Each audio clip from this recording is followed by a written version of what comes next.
What would you do if your husband, the man you built everything with, chose another woman while you were 7 months pregnant with twins? Olivia Montgomery was living every woman's nightmare. A powerful CEO husband, a secret mistress, and 17 unanswered calls that changed everything. But instead of breaking down, she did something no one expected. She disappeared.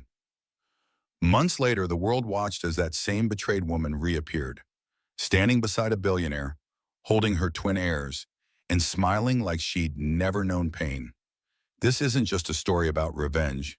It's about silence, strength, and a comeback so powerful it left the CEO begging for forgiveness he'd never get. Stay till the end, because the final scene will make you rethink what winning really means. The waiting room at Mount Sinai's high-risk pregnancy unit smelled like disinfectant and broken promises. Olivia Montgomery shifted in the uncomfortable plastic chair, her hands cradling her 7-month pregnant belly, where the twins performed their daily gymnastics routine. The clock on the wall showed 3:45. James was 45 minutes late. Again. "Mrs. Montgomery?"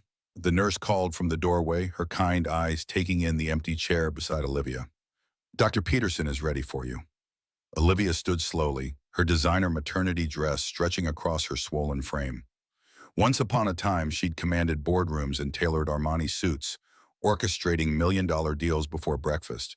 Now she couldn't even command her husband's presence at a prenatal appointment. Her phone buzzed, a text from James. "Board meeting running late. Start without me." She stared at the message, counting silently to 10. This was the 4th appointment he'd missed. The excuses had evolved from apologetic to perfunctory, each text shorter than the last. She typed back, "Okay," and deleted it. Typed, "The twins are fine, thanks for asking," and deleted that too. Finally, she simply turned off the read receipts and slipped the phone into her purse. "Everything all right?" Dr. Peterson asked as Olivia settled onto the examination table. "Perfect," Olivia lied, forcing the smile she'd perfected during 5 years of marriage. The same smile she wore when investors asked why her name had disappeared from Montgomery Dynamics' leadership page. The same smile she'd maintained when James announced at last year's Christmas party that she'd decided to focus on family. The ultrasound wand was cold against her skin. On the monitor, 2 hearts beat in perfect rhythm. Her son and daughter, the only promises in her life that hadn't been broken yet. "Baby A is measuring right on track," Dr. Peterson narrated. "And baby B is, hold on." She frowned, adjusting the wand. "She's moved into a breech position. Nothing to worry about yet, but we'll need to monitor this closely. Are you experiencing any unusual stress?" Olivia almost laughed. Unusual stress? Her husband hadn't touched her in 3 months. He'd been coming home past midnight, reeking of Tom Ford cologne. Not the Creed she'd bought him for Christmas. His phone was suddenly password protected, and he'd started working out again, dropping 20 pounds and buying suits that cost more than most people's cars. "No unusual stress," Olivia said quietly. Dr. Peterson's expression suggested she wasn't buying it, but medical professionals had perfected their own version of polite blindness. "I want to see you weekly from now on. And Mrs. Montgomery, you don't have to do this alone. We have support groups, counselors." "I'm fine," Olivia interrupted. "Really?" 20 minutes later, she sat in her Tesla in the hospital parking garage, staring at the grainy ultrasound photos. Twin A had his father's strong profile already. Twin B had turned away from the camera, as if she already knew disappointment was coming and wanted no part of it. Her phone rang. James. She let it go to voicemail. It rang again. This time it was Catherine, her best friend since college and the only person who knew the truth about Montgomery Dynamics. That Olivia had written the algorithm that made the company worth 9 figures while James perfected his TED Talk persona. "Liv, are you watching the Tech Summit live stream?" Catherine's voice was tight with something Olivia couldn't identify. "I'm at my prenatal appointment, the one James was supposed to turn on the live stream now." Something in Catherine's tone made Olivia's stomach clench. She pulled up the link on her phone, squinting at the small screen. There was James on stage, confident and commanding in his new Hugo Boss suit, delivering his keynote about innovation through disruption. The camera panned across the audience, then back to the stage where Olivia's breath caught. Victoria Sinclair stood beside James, radiant in a cream silk dress that hugged her nowhere near pregnant figure. She was wearing something on her wrist, something that caught the stage lights, something that looked exactly like the Van Cleef and Arpels bracelet James had claimed was still being custom-made when Olivia's birthday passed 2 months ago. "That's my push gift," Olivia whispered. "Liv," he said he lost it, said the jeweler made a mistake with the engraving.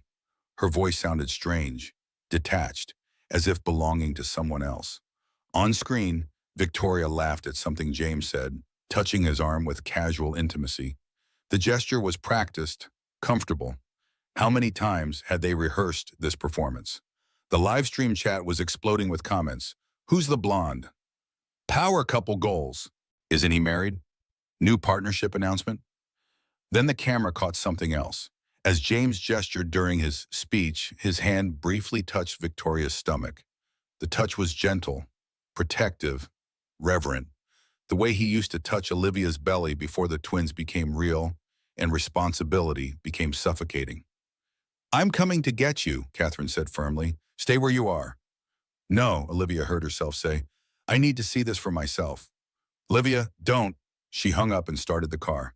The tech summit was at the Ritz-Carlton, 12 blocks away, 11 blocks to decide if she was overreacting, 10 blocks to catalog every late night, every excuse, every time he'd flinched when she'd reached for him, 9 blocks to remember when he'd stopped saying "I love you" without her saying it first.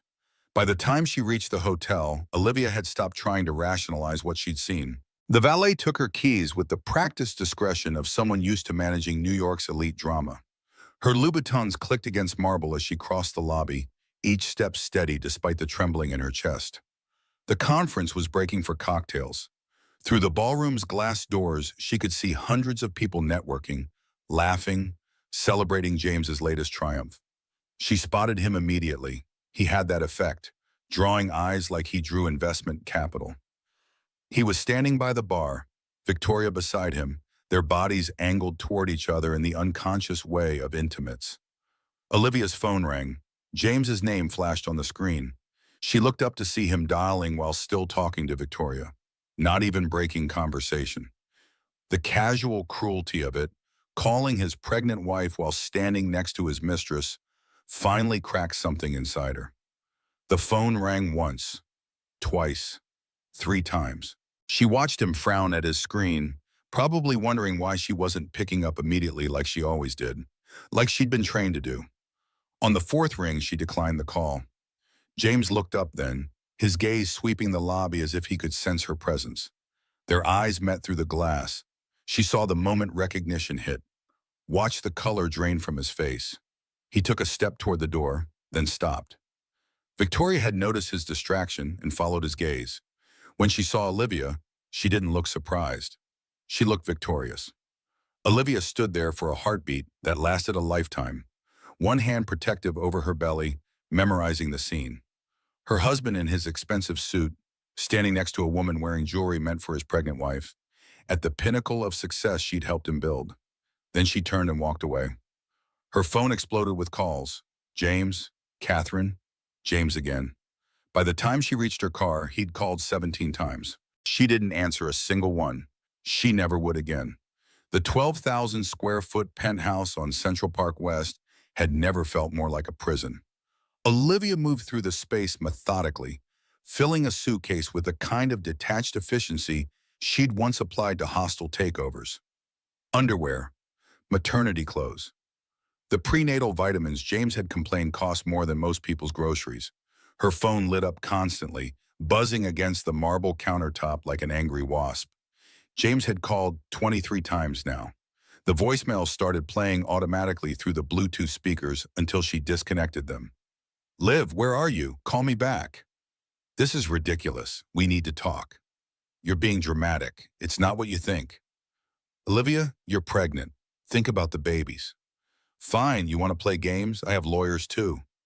Each message revealed more of the real James, the one who'd hidden behind her spreadsheets and strategies for 5 years. She screenshotted everything. The lawyer in her awakening from its pregnancy-induced slumber. Evidence was evidence even when it came from the man who'd once promised to love her until the stars burned out. In the walk-in closet, she paused at his section.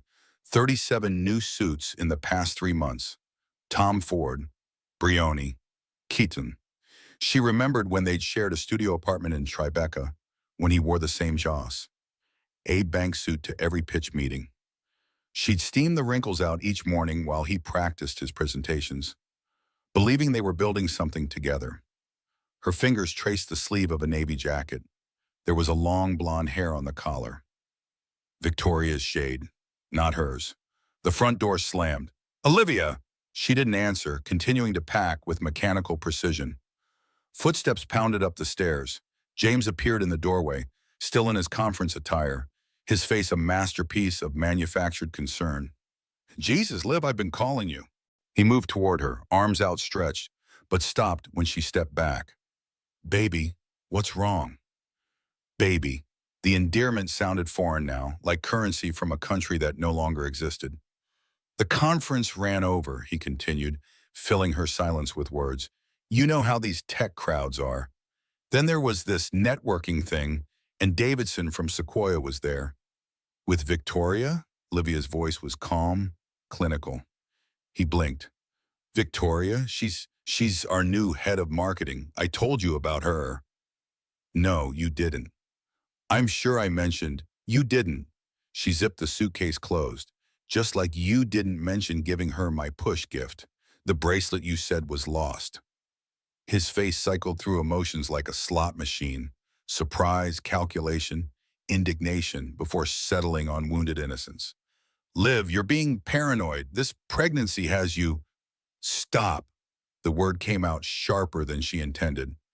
"Don't you dare blame this on the pregnancy. Don't you dare blame this on the babies you can't even bother showing up for. That's not fair. I'm building something here. For us, for them." He gestured toward her belly. "Every late night, every missed appointment, it's all for our family." "Our family?" She laughed, the sound brittle as winter branches. "Is that what you call it when you touch another woman's stomach on stage?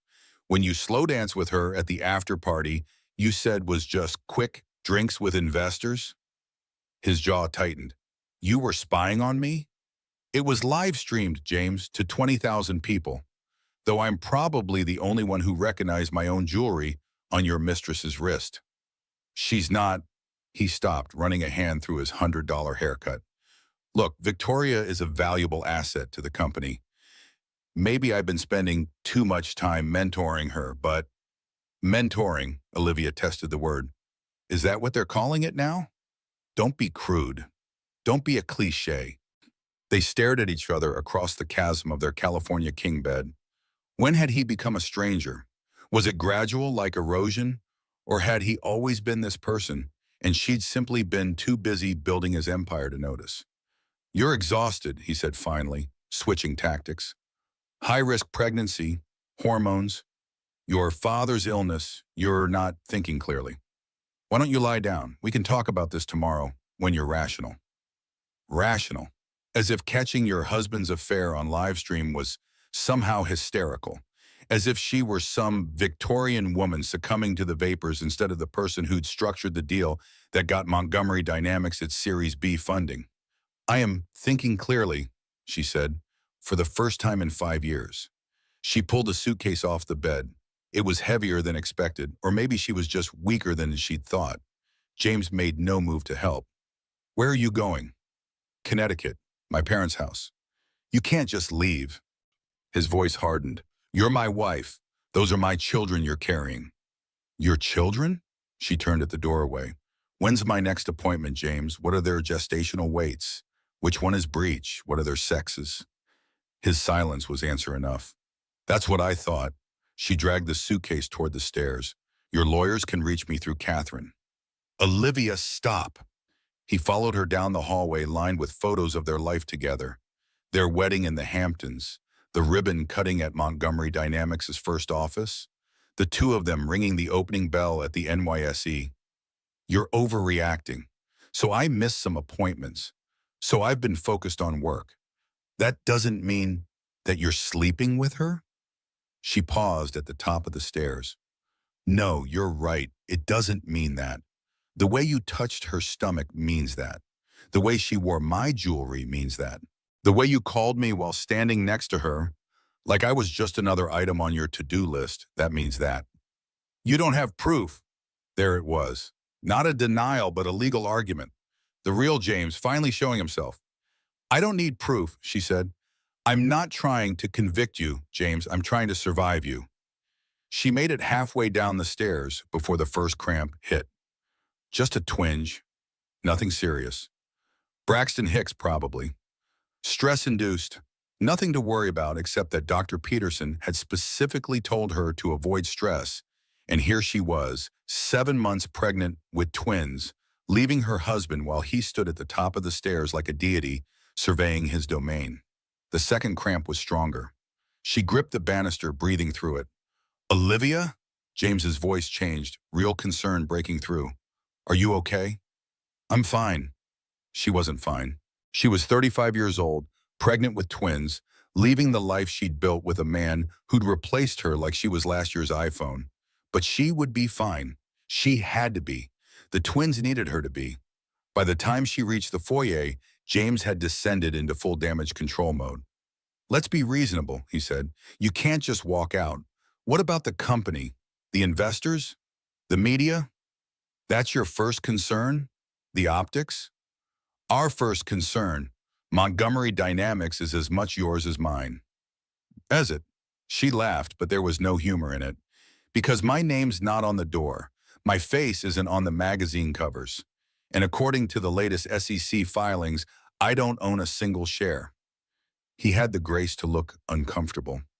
That was for tax purposes. You know that. I know a lot of things now.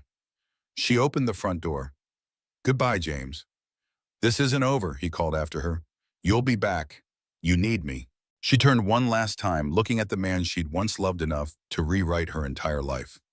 He stood in the doorway of their penthouse, backlit like the hero in his own story. But she'd been reading the wrong genre. This wasn't a romance. It was a tragedy. And she was done playing Ophelia to his Hamlet. No, James, she said quietly. I needed you. Past tense. The door closed with a soft click that echoed like a gunshot. In the elevator down, her phone buzzed one more time. A text from an unknown number. He doesn't deserve you. Never did. V. Olivia deleted it without responding. Victoria Sinclair might have won James, but she'd lost something far more valuable in the process. She just didn't know it yet. As the elevator descended 40 floors to street level, Olivia Montgomery made a decision. She wasn't going to fight for her marriage. She wasn't going to beg for attention from a man who gave it so freely to others. She was going to do something far more devastating. She was going to disappear. And James Montgomery was about to learn that the opposite of love wasn't hate. It was silence. The drive to Connecticut should have taken 90 minutes. It took Olivia 3 hours, stopping twice at rest stops to breathe through contractions that Dr. Peterson would definitely classify as unusual stress. Her back ached, the twins were restless, and every mile felt like a small victory against the gravitational pull of her old life. Her childhood home sat on 4 acres in Westport, a colonial that had seen better days. The construction company her father built from nothing was hemorrhaging money, and the house showed it. Peeling paint, a sagging porch, gutters that needed replacing. But it was home in a way the Central Park penthouse had never been. Olivia? Her mother, Helen, appeared on the porch, still in her nursing scrubs. What are you? Oh, honey. She didn't need to finish. Mothers knew. They always knew. Can I stay for a while? Olivia managed before the tears came. Helen Carter had raised 3 daughters and worked 40 years as a cardiac nurse. She'd seen enough heartbreak to recognize it from 50 feet away. She guided Olivia inside, past the kitchen where her father, Robert, was reviewing invoices at a table that had hosted 30 years of family dinners. Livy? He half stood, concern creasing his weathered face. What's wrong? Is it the babies? The babies are fine, Helen said firmly, reading the situation with the instinct of someone who'd navigated countless family crises. Livia's staying with us for a bit. Why don't you make some of that chamomile tea? Robert Carter had built his construction company on the principle of knowing when to ask questions and when to hammer nails. He chose hammering tea. In her childhood bedroom, surrounded by debate trophies and Harvard acceptance letters, Olivia finally let herself break. Her mother held her while she sobbed out the story, the live stream, the bracelet, the dancing, The phone call she'd never answer again. That bastard, Helen said quietly when Olivia finished. That absolute bastard. Mom, language. Oh, honey, you haven't heard anything yet. Helen smoothed Olivia's hair like she had when she was 7, and boys were mean on the playground. Men like James, they're hollow. They need constant filling, validation, attention, conquest. You filled him for a while, but pregnancy made you human, and hollow men can't love human women. I gave up everything for him, Olivia whispered.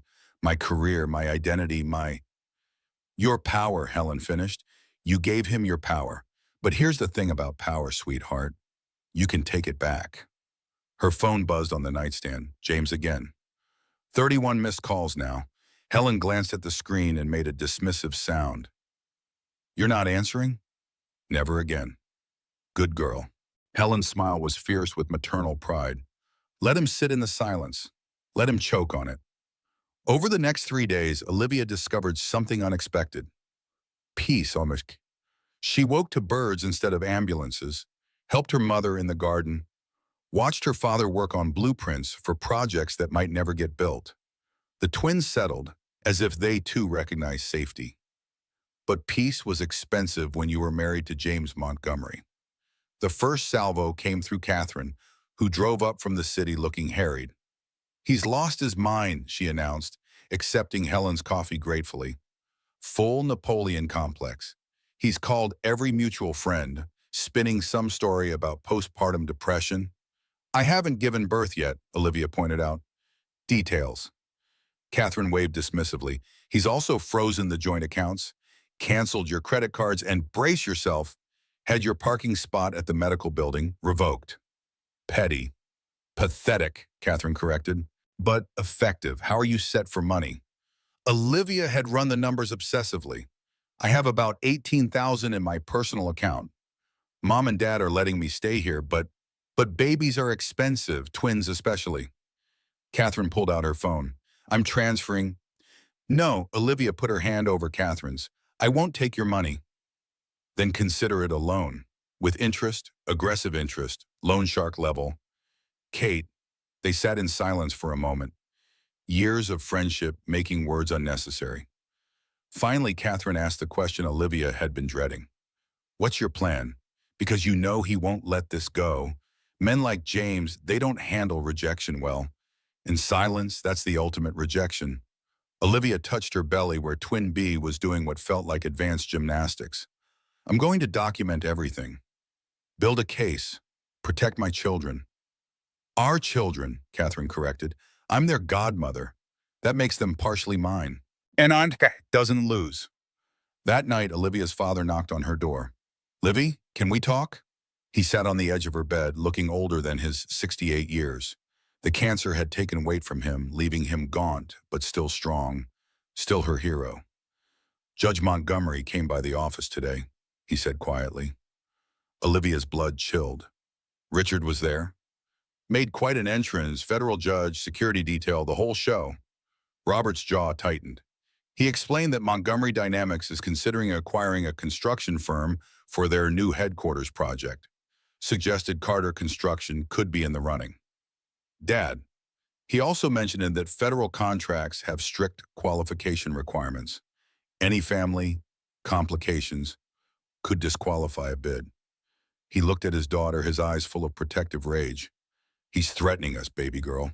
Through me. Oh, Dad.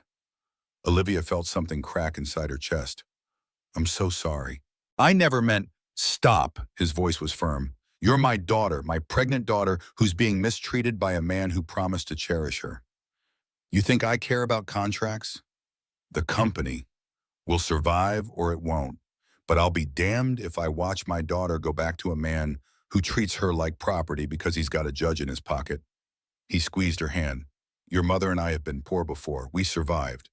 We'll survive again.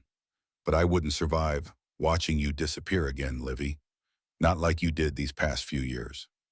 After he left, Olivia sat in the dark processing this new cruelty. James wasn't just punishing her. He was punishing her family. And Richard Montgomery, the man who'd raised James after finding him in foster care, was helping. Her phone lit up. Another unknown number. She almost didn't answer, but something made her swipe. Mrs. Montgomery. The voice was female, older, nervous. My name is Patricia Sinclair. Victoria is my daughter. Olivia's hand tightened on the phone. I apologize for calling, but I needed to warn you. Victoria, she's done this before 3 times. She targets married men in tech, documents the affairs, then negotiates exit packages. It's how she's funded her lifestyle since college. Why are you telling me this? A long pause. Because this time is different. She's not just after money, she's pregnant. And she's convinced your husband to put her name on the company insurance as his domestic partner. The room spun. Olivia gripped the bedside table. She's pregnant? 11 weeks. She showed me the ultrasound. I thought you should know. Woman to woman, mother to mother. I'm sorry. The line went dead. Olivia sat in the dark, hand on her belly, feeling her twins move. James hadn't just betrayed her, he'd replaced her. Completely. Utterly. While she carried his children, he was building a new family with a woman who collected husbands like trophies. Her phone buzzed. James. Call number 47. She looked at the screen for a long moment. Then with steady hands, she opened his contact and selected block. But she screenshotted the call log first. Catherine was right. Documentation was everything. 2 weeks into her silence, James Montgomery learned what his wife had known for years. Olivia was the load-bearing wall of his life. Without her, things began to collapse. She knew because Catherine brought updates like a war correspondent from the front lines. The Q3 investor presentation was a disaster, Catherine reported, over green tea in Helen Carter's kitchen. Apparently, James couldn't answer basic questions about the financial projections. Because guess who actually built those models? Wild guess, the wife he told everyone was stepping back to focus on family? Olivia's voice dripped sarcasm. Bingo. Davidson from Sequoia actually asked where you were. James went red as your mom's tomatoes. Catherine scrolled through her phone. Oh, and Victoria posted another Instagram story from your apartment. She's redecorating your office. Former office, Olivia corrected, though the words stung. She'd picked every piece in that room, from the restoration hardware desk to the first edition Austen novels on the shelf. What's the theme? Modern gold digger? Aggressive minimalism. Everything's white and gold, like a Vegas wedding chapel. They laughed, but it was hollow. Olivia was 33 weeks pregnant, her ankles were swollen, and she'd had to switch to her mother's prenatal doctor because traveling to the city was increasingly difficult. The new doctor, a kind woman named Dr. Martinez, was concerned about Olivia's blood pressure. You're carrying a lot of stress for someone on bed rest, she said during the last appointment. These babies need you calm. Calm was a luxury Olivia couldn't afford. Not when her father came home each day grayer than before. Construction contracts mysteriously canceled. Not when her mother worked double shifts to cover expenses. Not when the legal letters started arriving. The first came on a Tuesday, delivered by a courier who looked apologetic. Law offices of Whitman, Crawford and Associates. James had hired the firm that handled Montgomery Dynamics' IPO preparation. Lawyers Olivia had vetted, had dinner with, had trusted. Petition for exclusive occupancy of marital residence. Motion for temporary support determination. Request for prenatal paternity confirmation. That last one made her see red. He's questioning whether the twins are his. She threw the papers at the kitchen wall, startling her mother's cat. After 5 years of marriage, after I went through IVF because his sperm count was low? It's a tactic, Helen soothed, gathering the scattered pages. He's trying to provoke a response. Don't give him the satisfaction. But James had more tactics in his arsenal. The gossip blogs picked up the story first. Tech CEO's wife abandons Manhattan for Connecticut mental health crisis. The articles were carefully crafted, full of sources close to the situation, who painted Olivia as unstable, possibly dangerous to her unborn children. Page 6 called me, Catherine said during her next visit. They wanted a quote about your recent erratic behavior.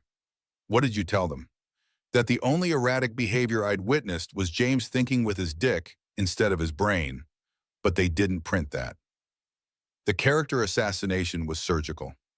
Every blog post, every concerned friend quoted, every paparazzi photo of Olivia looking tired and pregnant painted the same picture. hysterical wife driven mad by pregnancy, abandoning her successful husband out of paranoid delusions. Then came the master stroke. Mrs. Carter? Dr. Martinez's receptionist called on a Thursday morning. I'm sorry, but we need to cancel your appointment today. Is Dr. Martinez sick? No, we've received a legal notice. There's some question about your insurance coverage and potential liability issues. Our legal department has advised us to pause treatment until it's resolved. Olivia hung up, numb. James had found a way to weaponize healthcare. Her OB/GYN in the city had already dropped her. Now this. She was 34 weeks pregnant with twins, one still breech, and running out of doctors. That evening, Sebastian Blackwood called. She almost didn't recognize the name when her mother handed her the phone. Then she remembered, the billionaire from Goldman days, the one whose company she'd saved with an 11th hour restructuring. Olivia, his voice was warm, careful. I heard about your situation. I wanted to reach out. My situation? She laughed bitterly. Which part? The public humiliation? The frozen assets? The medical blacklisting? All of it. His tone grew serious. I know we haven't spoken in years, but I remember what you did for my company. You saved everything I'd built when everyone else said it was impossible. I'd like to return the favor. Unless you can deliver twins, I don't think. My sister is chief of obstetrics at Presbyterian. She has a private practice, no insurance complications, no legal interference. I've already spoken to her. Olivia closed her eyes, overwhelmed by this unexpected kindness. Why would you do this? Because watching brilliant women be destroyed by insecure men makes me sick. And because I lost someone once due to medical complications during pregnancy. I won't watch it happen again if I can help it. I can't pay. I'm not asking you to. I'm asking you to get the medical care you need. Let me worry about the rest. After she hung up, Olivia cried for the first time since leaving James. Not from heartbreak, but from relief. Someone saw her. Someone valued her beyond her usefulness to James Montgomery. That night, her phone rang from an unknown number. She'd stopped answering them, but this one was local. Maybe the hospital? You stupid bitch.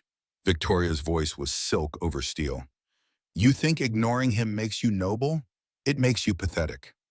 Victoria. Olivia kept her voice level despite her racing heart. To what do I owe the pleasure? He calls your name in his sleep, you know. Even when he's in bed with me, it's embarrassing. For both of us.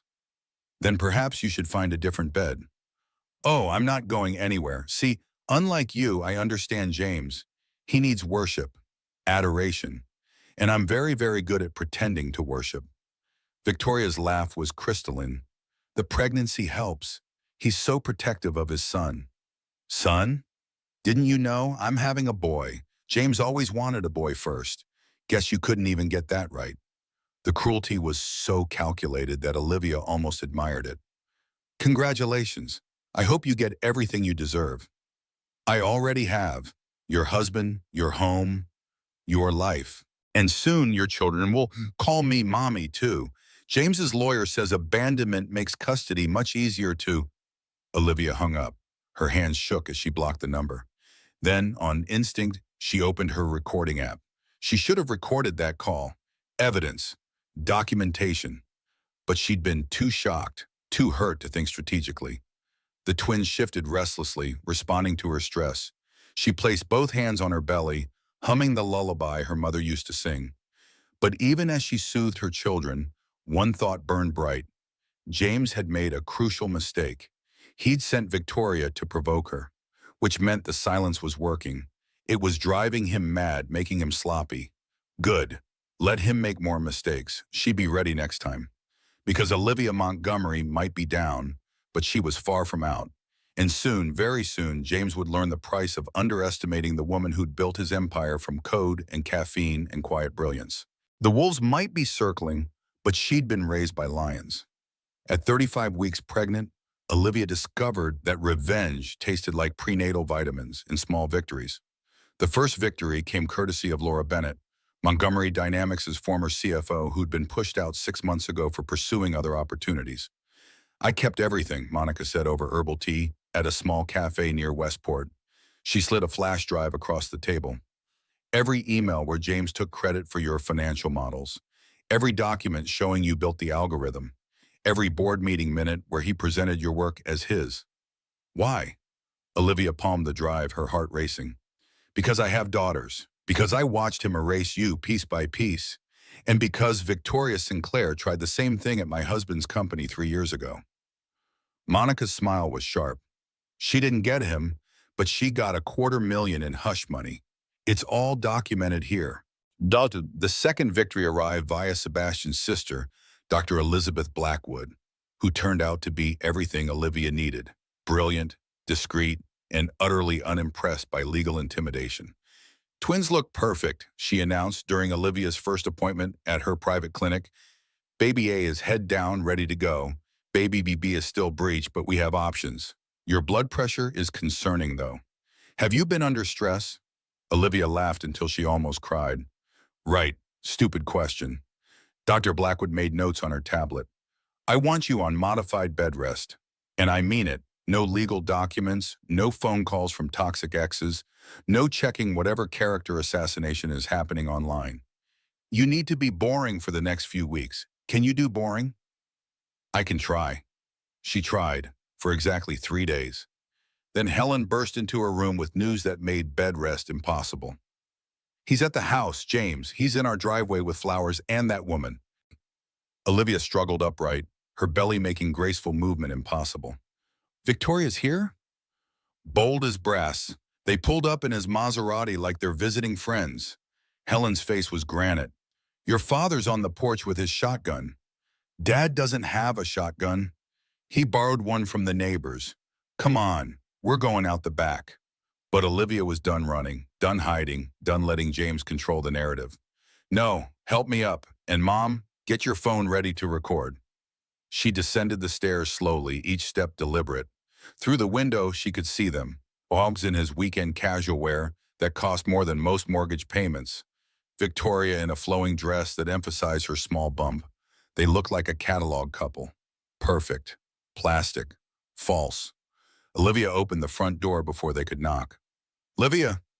James's face cycled through surprise, calculation, and settled on contrition. You look like a woman who's 35 weeks pregnant with twins?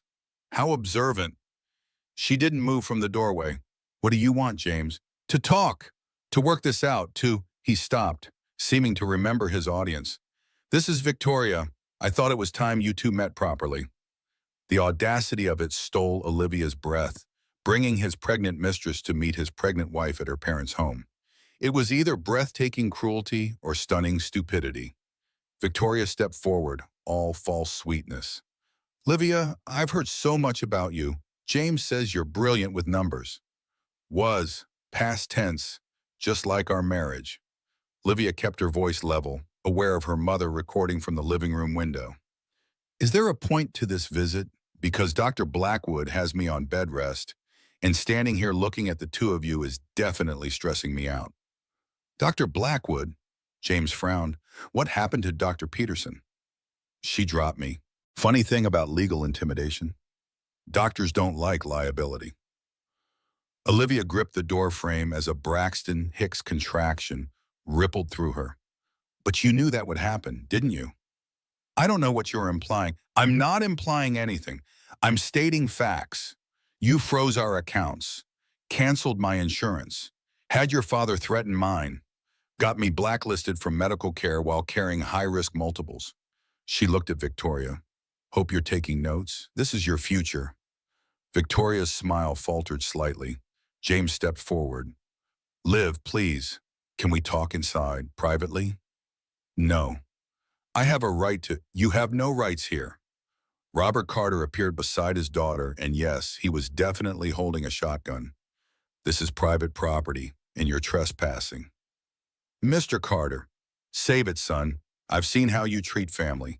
Don't much care to hear what you'd say to strangers. Robert's voice was steady as his hands. You've got 30 seconds to get off my land. James's mask finally slipped, revealing the cold calculation beneath. Fine, Olivia, you should know I've filed for emergency custody. A hearing set for next week. My lawyers say abandonment and mental instability make a compelling case. especially with your recent erratic behavior." "What erratic behavior?" He smiled, the expression reptilian. "Fusing medical care for our children. Dr. Peterson's willing to testify about your missed appointments. Very concerning for someone claiming to put the babies first." The trap was elegant in its simplicity. Force her out of proper medical care, then use the lack of care against her. Olivia felt rage rise like bile, but before she could speak, Victoria touched James's arm. "We should go, baby. Stress isn't good for my pregnancy." The possessive emphasis on "my" was deliberate. So was the way she placed James's hand on her small bump, directly in Olivia's line of sight. "Of course." James looked at Olivia one more time. "Think about what's best for our children, Liv. They need stability, a real home, not whatever this is." They left in a spray of gravel and entitlement. Olivia stood in the doorway until the Maserati disappeared, then slowly sank onto the porch steps. "I'm going to lose them," she whispered. "He's going to take my babies." "Like hell he is." Catherine's voice made her jump. Her best friend emerged from behind the house, phone in hand. "I recorded the whole thing from the side. Got a lovely shot of him admitting to the financial abuse and medical sabotage." "When did you—" Your mom called me the second they pulled up. I broke speed limits." Catherine sat beside her, careful of Olivia's bulk. "That man just handed us gifts, bringing his pregnant mistress here, threatening you while you're visibly distressed. Judge Judy would eat him alive." But Olivia knew better. His father's a federal judge. His lawyers are sharks. And I'm the hormonal wife who abandoned the marital home. You know how this plays out. Not this time. Sebastian Blackwood's car pulled into the driveway. He emerged looking like controlled fury in a Tom Ford suit. "Mrs. Montgomery, I apologize for arriving unannounced, but Dr. Blackwood called. She said you might need legal assistance." "I can't afford—" "I have a team on retainer. Consider it an investment in justice." He looked toward the road where James had disappeared. Was that him? With the mistress. They're having a big pregnancy, the son he always wanted. Sebastian's expression darkened. Then he's forgotten that daughters grow up to be women, and women have long memories. That night, as Olivia lay in her childhood bed with twins tumbling inside her like acrobats, she made a decision. She was done being reactive, done letting James set the terms. Tomorrow, she would meet Sebastian's lawyers. She would take Monica's flash drive to the right authorities. She would start building a case that even a federal judge couldn't dismiss. Tonight, though, she would rest. She would grow her babies. She would gather her strength. Because James had made a critical error bringing Victoria here. He'd shown his hand, revealed his cruelty, demonstrated his tactics, and he'd done it all on camera. The war was far from over. But for the first time since leaving her penthouse prison, Olivia Montgomery felt something besides fear. She felt hope. Sebastian Blackwood's legal team operated out of a glass tower that scraped the Connecticut sky. Olivia sat in a conference room that probably cost more to furnish than her parents' mortgage, watching three of New York's most expensive lawyers dissect her life. "The financial abuse is clear-cut," said the lead attorney, Catherine Blake, her voice sharp as her cheekbones. "Freezing joint assets while you're pregnant? Textbook coercive control. The medical interference is harder to prove, but devastating if we can." "I have recordings," Olivia said, "and witnesses." "Good. We'll need everything." Margaret pulled up documents on the smart screen. "Now about Montgomery Dynamics.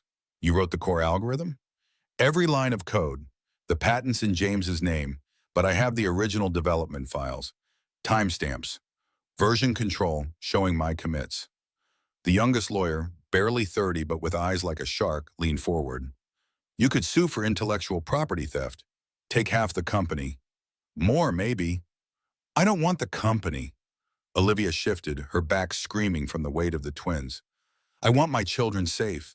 I want to never see James again. I want—" She stopped, embarrassed by the emotion in her voice. "But you want justice," Sebastian said quietly from his corner. He'd insisted on attending, though he'd stayed silent until now, and you deserve it. Margaret nodded. "Here's what we do. File for emergency support immediately. Counterfile regarding custody with documentation of abuse. Subpoena the medical providers who dropped you. And Mrs. Montgomery, we go public." "Public?" "Court of public opinion matters. James has been controlling the narrative. Time to change that. But James had one more card to play. The contractions started at 2 a.m., 3 days before the custody hearing. Real ones this time, not practice. Olivia woke to wetness and pain and the terrifying realization that 36 weeks was too early, especially for twins. Mom! Her voice cracked with panic. The next hour blurred. Helen's efficient nursing hands, Robert's truck speeding through empty streets, Catherine meeting them at the hospital with Sebastian, somehow already there, having arranged for Dr. Blackwood to be waiting. Baby B flipped, Dr. Blackwood announced after a quick exam. She's breech again, and you're already 6 centimeters. We need to make decisions fast. Through the pain, Olivia heard familiar voices in the hallway. I'm her husband. Those are my children. Sir, you're not on the approved list. Do you know who I am? Who my father is? Olivia grabbed Catherine's hand. Don't let him in, please. But James had brought lawyers, and Victoria, because of course he had. This is a violation of my paternal rights, he announced, bursting into the room with security trailing. I demand. You demand nothing. Sebastian stepped between James and the bed. Despite giving up 6 inches and 30 pounds, he didn't budge. You're trespassing, again. And you are, James's voice dripped disdain, someone who actually cares about her welfare. Now get out before I have security throw you out. Gentlemen, Dr. Blackwood's voice cut through the testosterone. I have a patient in active labor with complications. Everyone out except immediate family and her support person. I'm immediate family, James insisted. I'm her support person, Catherine said firmly. But Olivia was done with other people fighting her battles. James, her voice was steady despite the contraction building. You want to be here? Fine. Answer one question. What are their names? What? Our twins. We discussed names for months. What did we decide? His silence stretched like taffy. Get out. Each word dropped like a stone. This isn't over. Security, Dr. Blackwood's patient snapped. Remove this man and her, the blonde, trying to film this on her phone.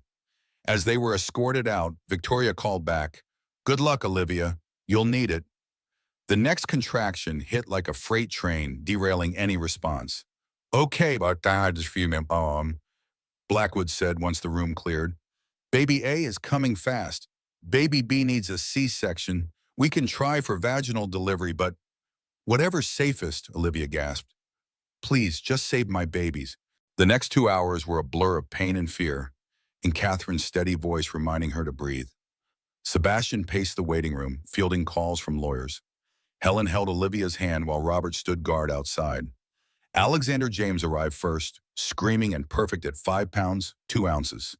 His sister, Sophia Helen, required an emergency C-section 40 minutes later.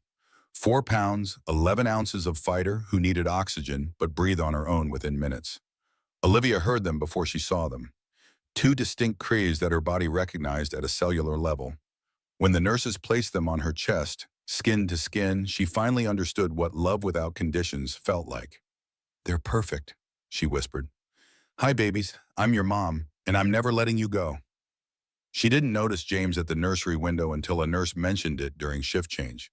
Your husband's been standing there for 3 hours. Should we? He's not my husband. The words came easier than expected. And he's not on the approved visitor list.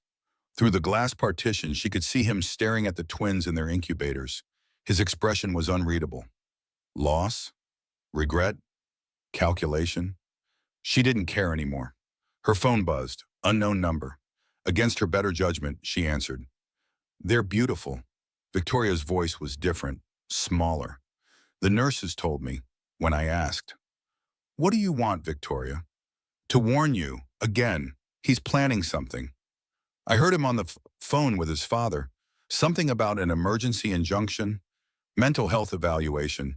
I think he's going to try to take them before you leave the hospital.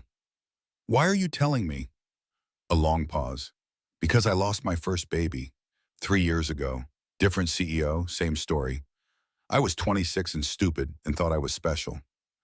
Her voice cracked. I'm still stupid, but I'm not cruel enough to watch someone lose their babies. Not when I couldn't save mine. The line went dead. Olivia looked at her sleeping twins, at their perfect fingers and impossibly small noses. Then she called Catherine Blake. "How fast can you get here? We have a problem." The custody battle was about to begin before she even left the hospital. But this time, she had weapons James didn't expect. Truth, documentation, and a billionaire who'd decided that some investments were worth more than money. The war for her children had begun. Catherine Blake arrived at the hospital within 40 minutes, looking lethal in a black suit despite the 4 a.m. hour.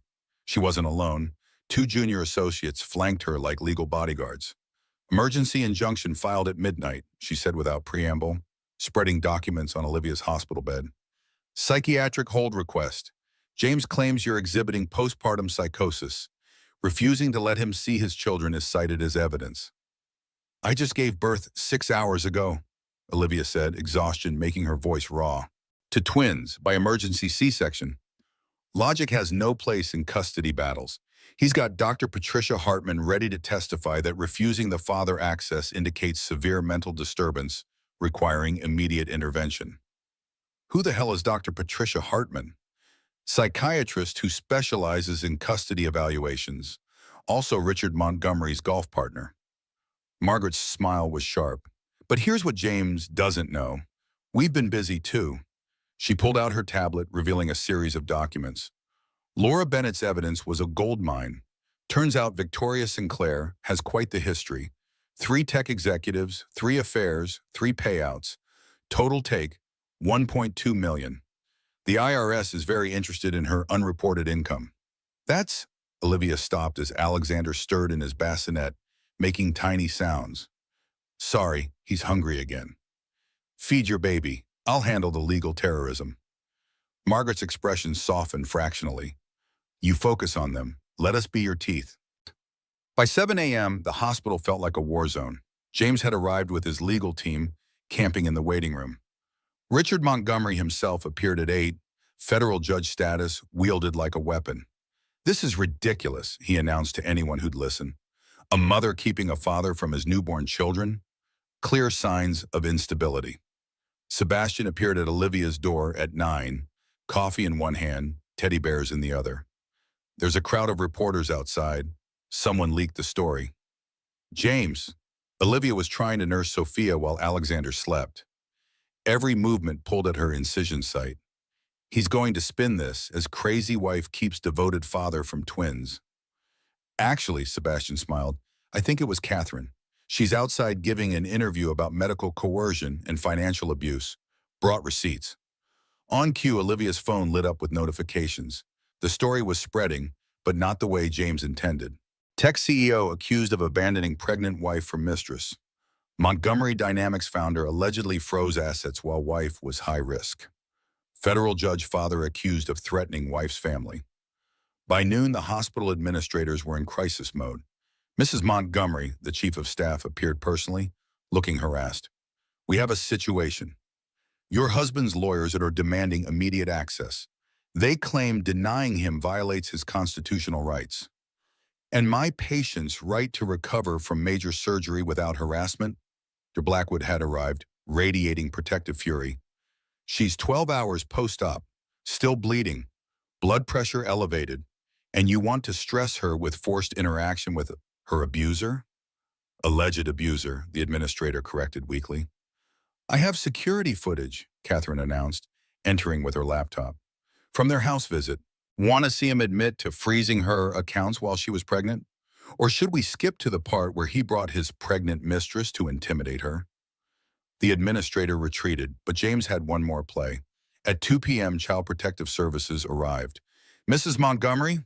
The social worker looked apologetic but firm. "We've received a complaint alleging child endangerment. I need to evaluate the situation." Olivia's world tilted. "Endangerment? They're 15 hours old." "The complaint states you're refusing appropriate medical care and exhibiting paranoid behavior by denying the father access. I'm refusing to let the man who financially abused me while pregnant stress me during recovery." Olivia forced her voice steady while her incisions screamed and her hormones crashed. "That's not paranoia, that's self-preservation." The social worker, badge-reading Maria Santos, surveyed the room. 2 clean, well-cared-for infants.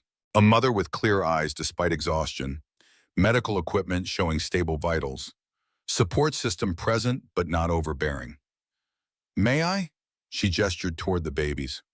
Of course, Maria examined the twins gently, checking their hospital bands, reviewing their charts. They seem well cared for. Nursing? Trying. It's harder than I expected. It always is. Maria's expression softened.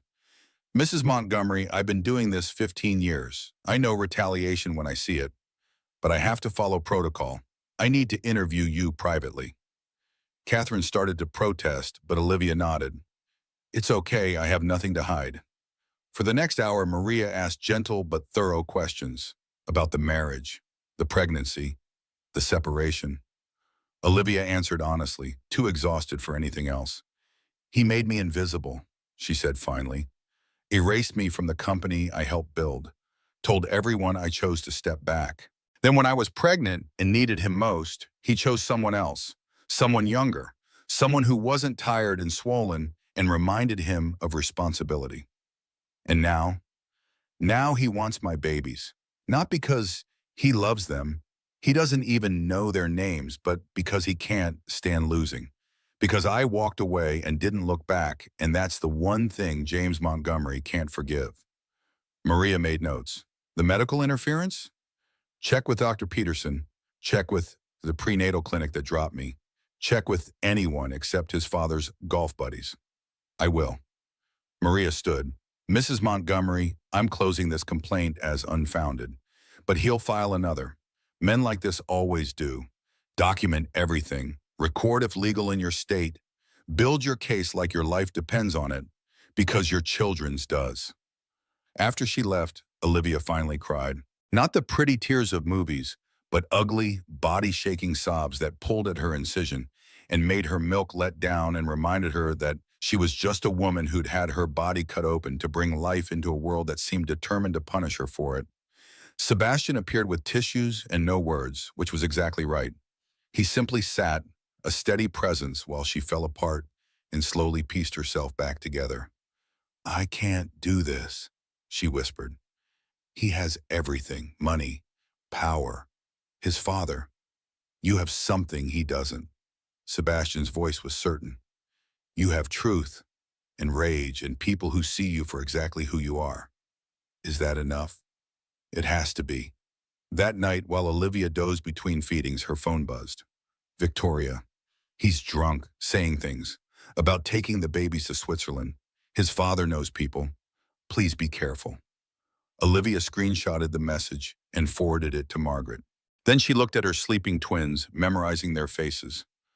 I'm not losing you, she whispered. Not to him, not to anyone. You're mine, and I'm yours, and that's the only truth that matters. Outside, James Montgomery waited in his car, watching the hospital windows.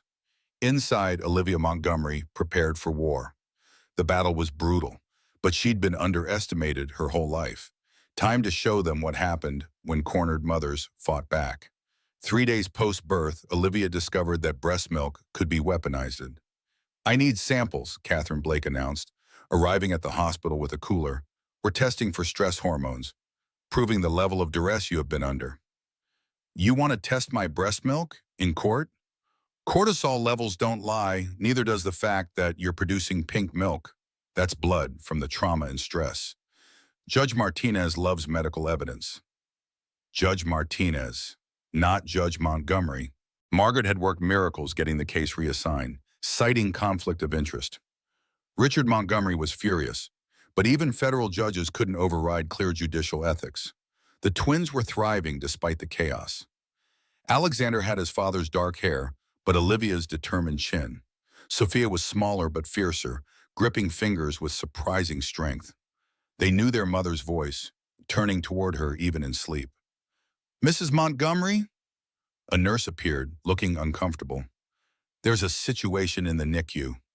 Olivia's blood ran cold. The twins? They're fine, but someone tried to add a name to their approved visitor list.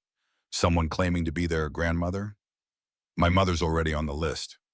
This woman said she was Patricia Montgomery, Mr. Montgomery's mother. James was adopted. His adoptive mother died 5 years ago. Olivia was already reaching for her phone. Security, now. But the damage was done. But no phone. Within an hour, photos surfaced on social media. Heartbroken father denied access to newborn twins, and grandmother turned away from NICU. Never mind that the grandmother was an actress James had hired. Classic James, Catherine muttered, scrolling through Twitter. Create a scene, control the narrative. It's working. Olivia watched the comment sections fill with vitriol about cruel mothers denying fathers their rights. They don't care about truth. Then we give them better truth. Sebastian had been quiet until now, working on his laptop in the corner. James filed patents for the Montgomery dynamics algorithm, public record, except the metadata shows something interesting. He turned the screen towards them. Every core file was created on a computer registered to Olivia Carter, your maiden name, 2 years before you married, before Montgomery dynamics existed. You found the proof? Laura Bennett found it. I just hired the forensic analyst to verify it. His smile was sharp. Your code, your innovation, your company, he just stole it. Margaret's eyes gleamed. This changes everything. We're not just fighting for custody.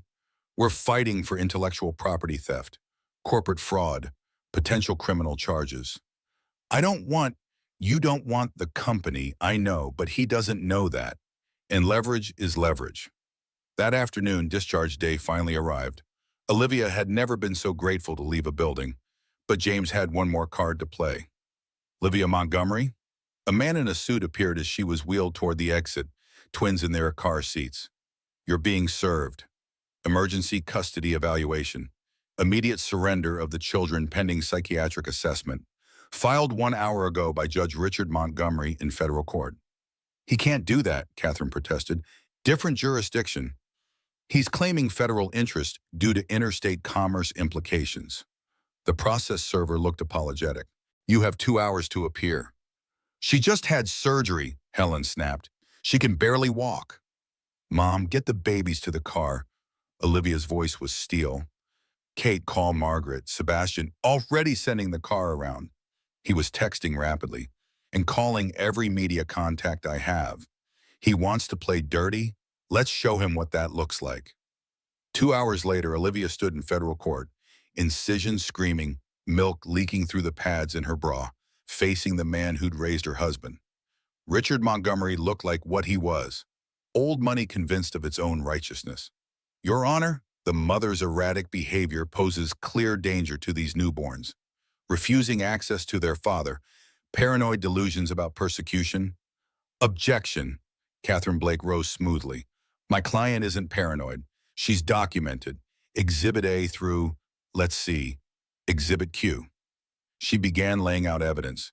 Bank statements showing frozen accounts, medical records showing dropped coverage, security footage of the home visit, phone records of 47 unanswered calls, screenshots of Victoria's social media posts from Olivia's former home.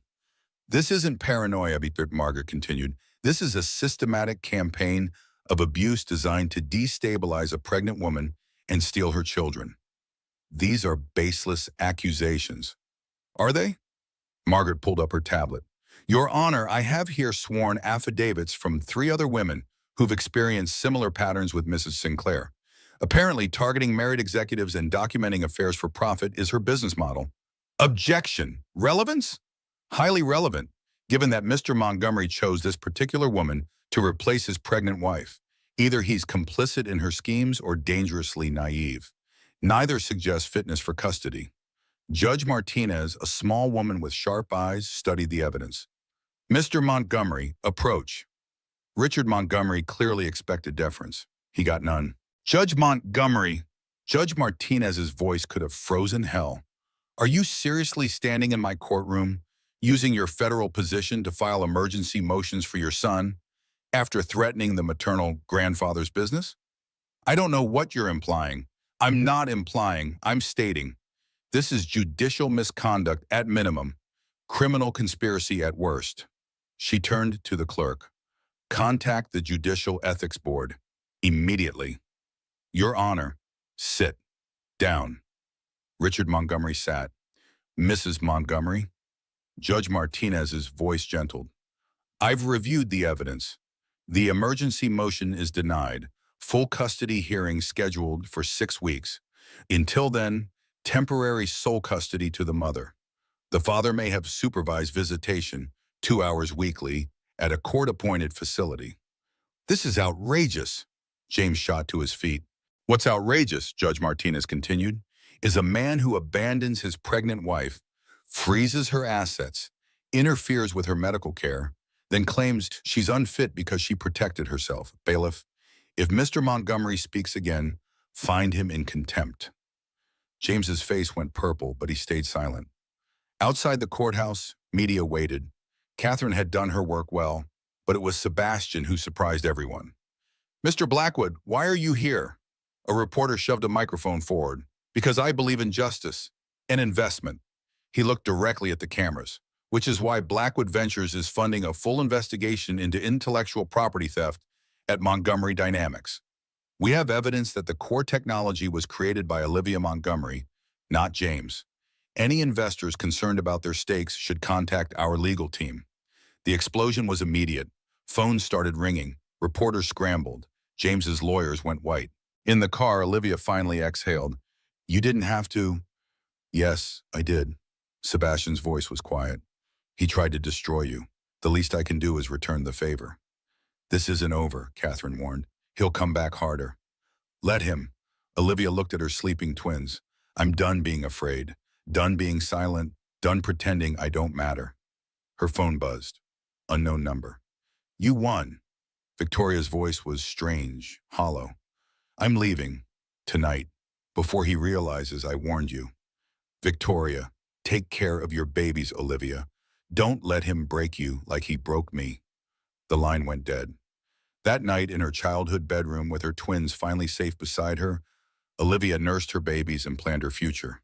Not revenge, that was too small, but rebirth. James Montgomery thought he'd won by taking everything. He was about to learn what happened when you left a brilliant woman with nothing left to lose. 6 weeks later, Olivia Montgomery walked into the custody hearing looking like a different woman. The baby weight was dropping, her eyes were clear, and she wore the kind of quiet confidence that came from surviving the unsurvivable. James, by contrast, looked rough. His company was under investigation.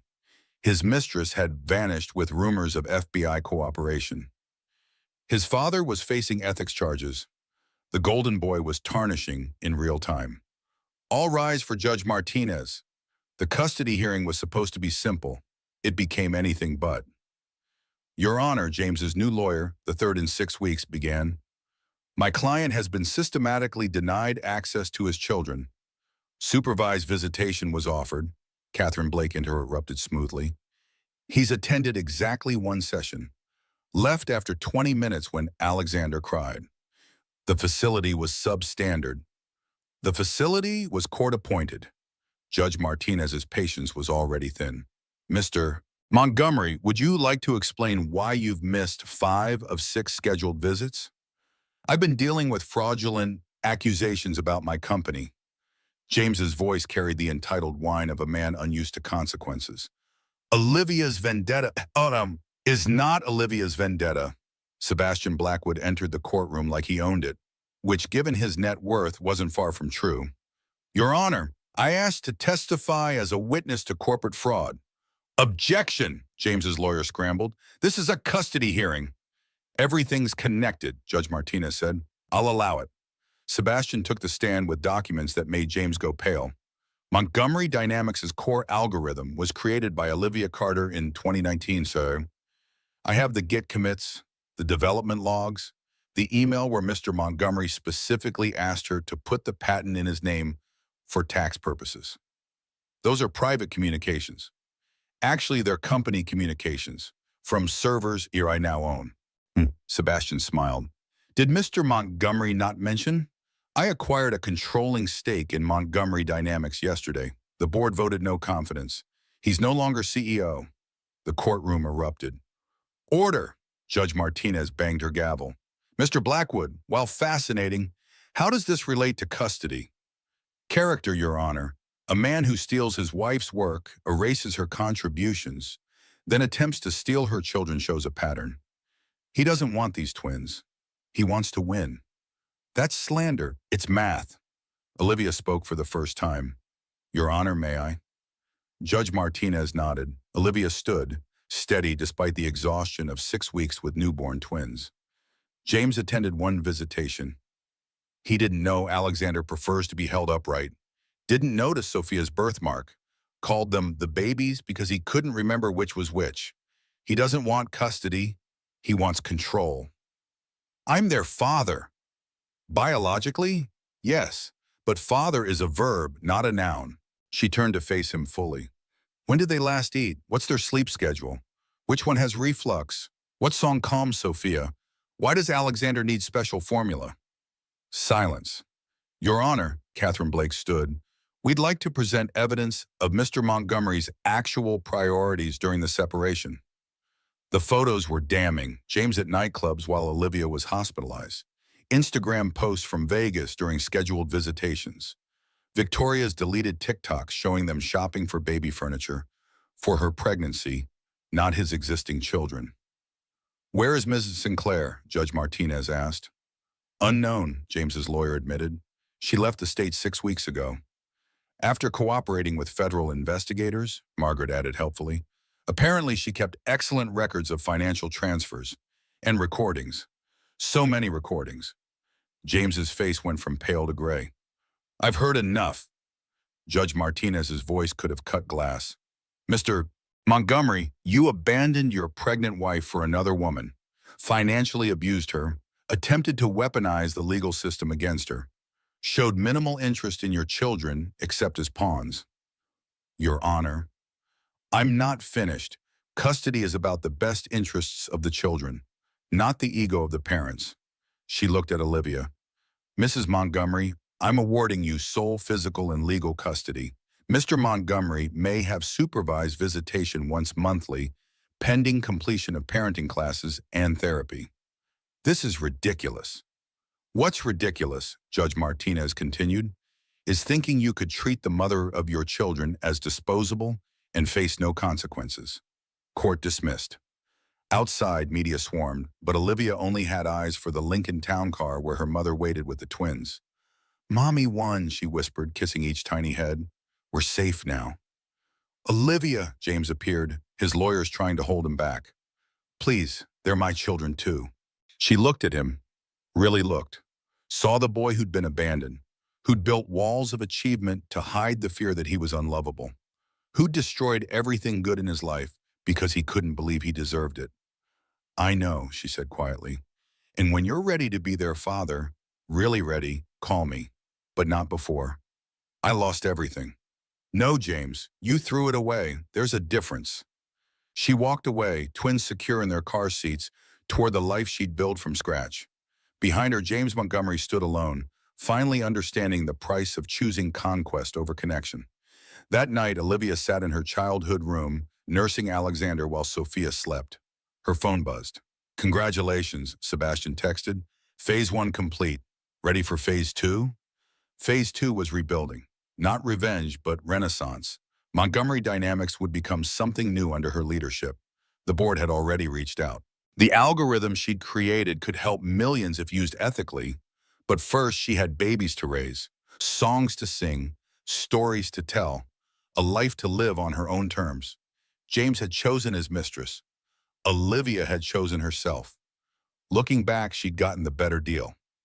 1 year later, the invitation arrived on ivory cardstock, elegant and unexpected. You are cordially invited to celebrate the marriage of Sebastian Blackwood and Olivia Carter. Catherine held it up, grinning. Carter? You're taking your maiden name back? Montgomery was never really mine. Olivia adjusted Sophia on her hip while Alexander played with blocks at their feet. Just borrowed, like everything else in that life. They sat in the garden of Olivia's new home, a restored Victorian in Westport that Sebastian had helped her buy, but she'd insisted on paying for herself. The twins were thriving at 13 months, walking and babbling and filling every corner with chaos and joy. So, Catherine's grin widened. Sebastian finally made his move? Other way around, actually. Olivia smiled, remembering. I kissed him, After the board meeting where they officially made me CEO of the restructured company, he was explaining profit projections and I just knew. Knew what? That I was ready. That the twins and I weren't looking for rescue anymore. We were whole, just us three, which meant I could choose him because I wanted to, not because I needed to. The wedding was small, family, close friends, the twins toddling down the aisle throwing flowers with more enthusiasm than accuracy. Sebastian cried when he saw her. She cried when he promised to love her children as his own. "Do you take this woman?" the officiant asked. "Every day for the rest of my life," Sebastian answered, making their small audience laugh. "Do you take this man?" "I do." Simple words, weighted with the knowledge of what marriage could become if you chose wrong.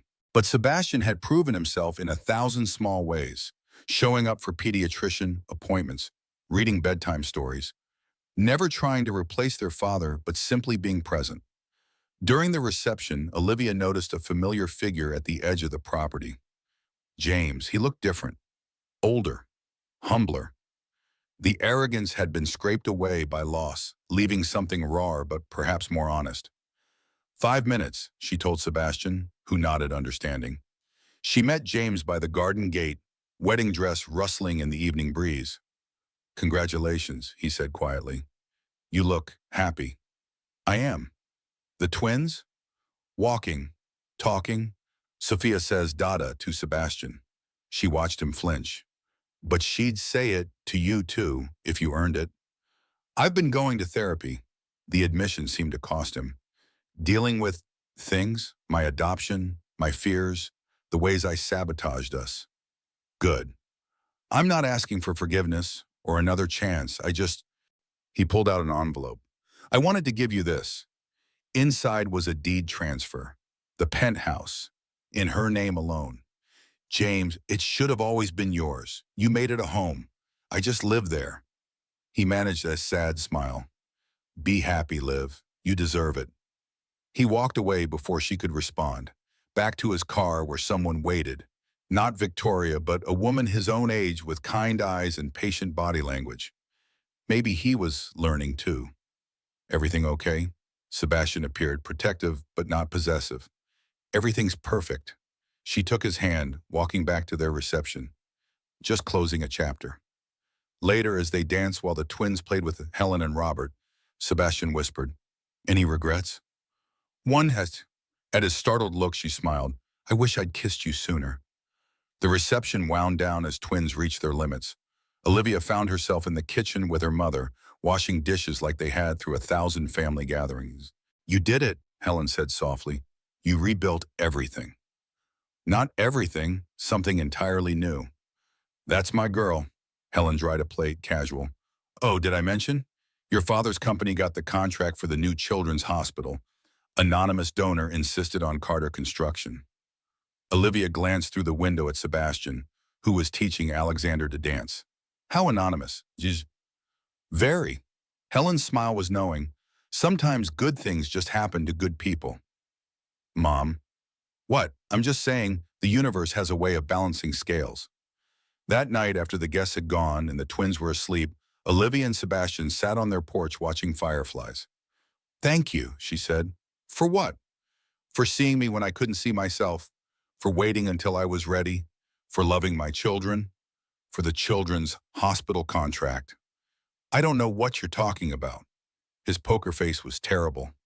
"For being you," she finished.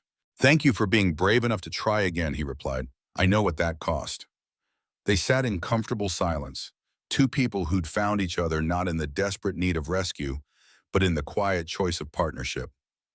"I love our life," she said simply. "I love our family," he agreed. Inside, one of the twins cried out. A dream, nothing serious. They both started to rise, then laughed. "Rock, paper, scissors," Sebastian suggested. "You're on." She won. He went anyway, because that's what real partners did. Showed up even when it wasn't their turn. 18 months ago, James Montgomery had chosen his mistress over his pregnant wife. That choice had shattered Olivia's world, sent her into silence and struggle in the fight of her life. But sometimes destruction was just creation wearing a disguise. James's betrayal had freed her to find her voice. His abandonment had taught her she was enough alone. His cruelty had shown her what love wasn't, making space to discover what it was. The twins stirred again. This time, Olivia went, finding both babies sitting up in their cribs, babbling to each other in their secret language. "Hi, loves," she whispered. "Couldn't sleep?" "Mama!" Sophia reached up. "Mama!" Alexander echoed.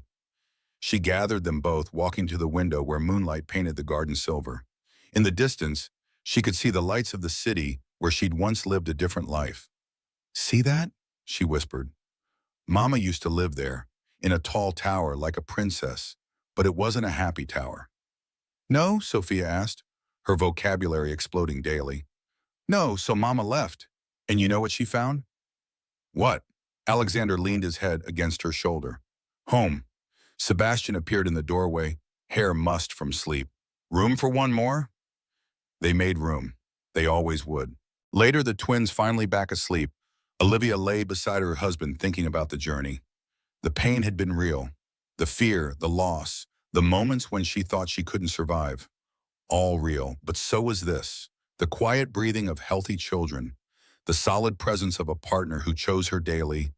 The home built on truth instead of pretense. Her phone buzzed.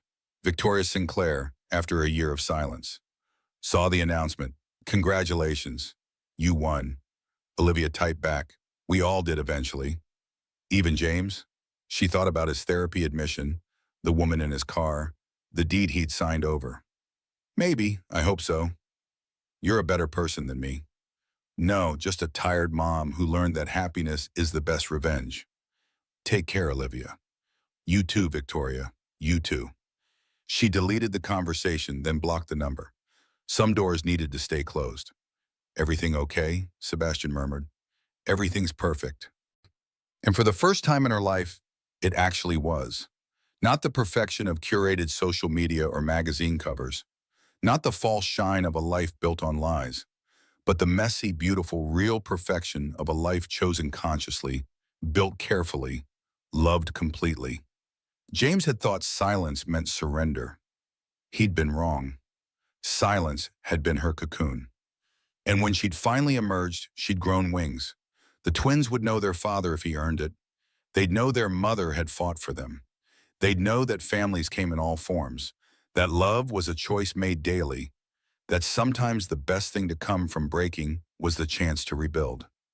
"I love you," she whispered to Sebastian. "I love you back," he replied. "All three of you." "Four," she corrected softly. He went still. "Four?" Surprise. His joy lit the darkness. Outside, dawn began its daily resurrection. Inside, Olivia Olivia Blackwood, held her growing family close and gave thanks for unanswered calls, for silence that spoke volumes, for the destruction that had led to this reconstruction. Sometimes the end was just the beginning in disguise. And sometimes, if you were very lucky, your beginning looked like this: healthy children, honest love, and a future built on the radical act of choosing yourself first. James had chosen his mistress. Olivia had chosen herself, and that had made all the difference.